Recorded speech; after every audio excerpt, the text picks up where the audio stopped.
ఇప్పుడు ఈ round table సమావేశాలు, తర్వాత రిప్రజెంటేషన్లు, తర్వాత ప్రెస్ మీట్లు, తర్వాత ఢిల్లీలో వెళ్ళి ఏఐసిసి నాయకులకు రాహుల్ గాంధీ గారికి, మల్లికార్జున్ ఖర్గే గారికి, కేసీ వేణుగోపాల్ గారికి, అలాగే ఏఐసిసిలో ఉన్నటువంటి అందరి లీడర్లకి మా గిరిజన సంఘాల జాయింట్ యాక్షన్ కమిటీ గత 3 నెలల నుంచి కంటిన్యూస్ గా మేము ఒక వారం రోజులైతే ఏఐసిసి కార్యాలయం ముందు అక్కడే ఏఐసిసి కార్యాలయం ముందు నిరసన కూడా అక్కడే కూర్చొని మా నిరసన కూడా తెలియజేయడం జరిగింది.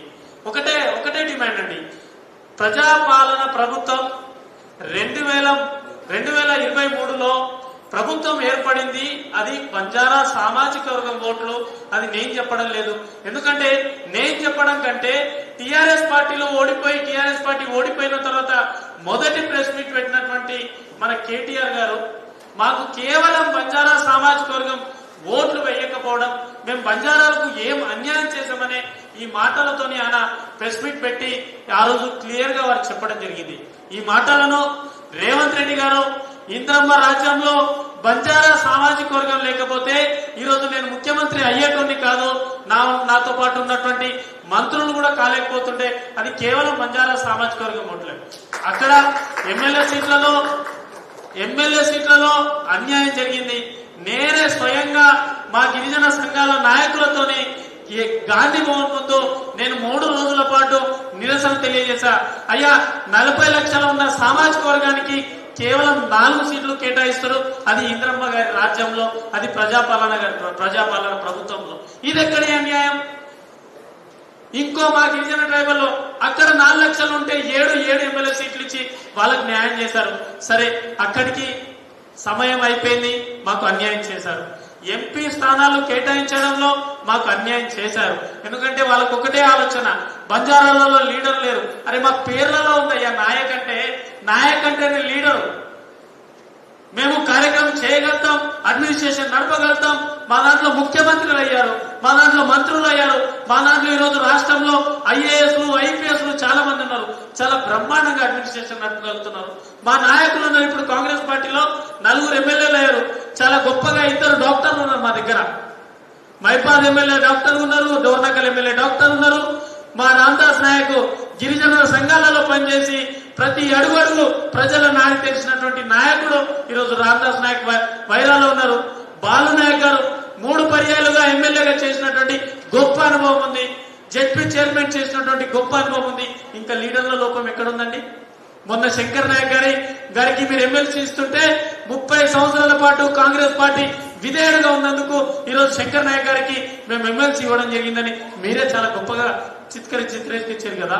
మరి కాంగ్రెస్ పార్టీలో బంజారాలకు లోపం ఎక్కడుందండి? ఇదే లోపం ఉంటే ఇందిరాగాంధీ గారి ఆశీర్వాదం బంజారా సామాజిక వర్గంపై ఉండేది కదా. 1976లో 108/1976 జీవో తీసుకొచ్చి ఈరోజు వార్డు మెంబర్ నుంచి ఈరోజు మంత్రి వరకు, ఈరోజు కలెక్టర్ల నుంచి ఐఏఎస్ ఐపీఎస్ ఎంఆర్ఓలు ఆర్టీఓలు అవుతున్నారు కదా. ఇది ఇందిరాగాంధీ గారి ఆశీర్వాదమే కదా. ఈరోజు తండా పంచాయతీలు అయ్యాయంటే రాజీవ్ గాంధీ గారు పంచాయతీరాజ్ యాక్ట్ తీసుకొచ్చి ఈరోజు తెలంగాణ రాష్ట్రంలో 3500 గ్రామ పంచాయతీలు అయ్యారంటే ఇది రాజీవ్ గాంధీ గారి ఆశీర్వాదం కదా. మరి కాంగ్రెస్ పార్టీతో ఉన్నది బంజారా బిడ్డలా ఇంకెవరండి? అలాగే సోనియా గాంధీ గారి ఆశీర్వాదం మాపై ఉన్నది. కానీ రాహుల్ గాంధీ గారు ఎక్కడ పోయినా, ఏ సమావేశం పోయినా బాబాసాహెబ్ అంబేద్కర్ రాసినటువంటి రాజ్యాంగాన్ని పట్టుకొని ఈరోజు రాహుల్ గాంధీ గారు ప్రసంగిస్తున్నారు కదా. రాహుల్ గాంధీ గారి మాటలను మేము గుర్తు చేస్తున్నాం. ఎవరి జనాభా ఎత్తుంటే వాళ్ళకి ఎంత హక్కు రావాలి, ఎవరి జనాభా ఎత్తుంటే వాళ్ళకి అధికారంలో అంత చోటు దక్కాలి. మరి రాహుల్ గాంధీ గారి మీద ఈ తెలంగాణ రాష్ట్రంలో ఉన్నటువంటి నాయకులకు, ముఖ్యమంత్రి వర్యులకు, మంత్రివర్యులకు, కాంగ్రెస్ పార్టీ పిసిసి అధ్యక్షులకు రాహుల్ గాంధీ గారి మాటల మీద గౌరవం ఉందా లేదా?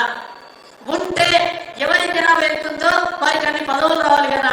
మరి 10% ఉన్నటువంటి మాకు ఎన్ని సీట్లు కేటాయించారు?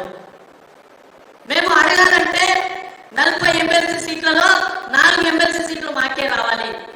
కానీ ఒకటే ఎమ్మెల్సీ సీట్లు ఇచ్చి మాకు అన్యాయం చేస్తున్నారు.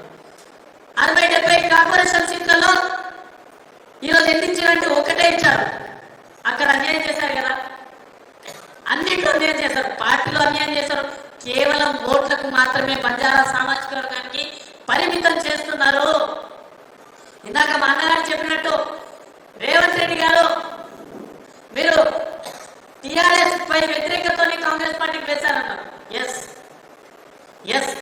10 సంవత్సరాల పాటు బంజారా సామాజిక వర్గం టిఆర్ఎస్ తో పాటు ఉంది. ఈసారి ప్రజాపాలన ప్రభుత్వం బంజారా సామాజిక వర్గం 64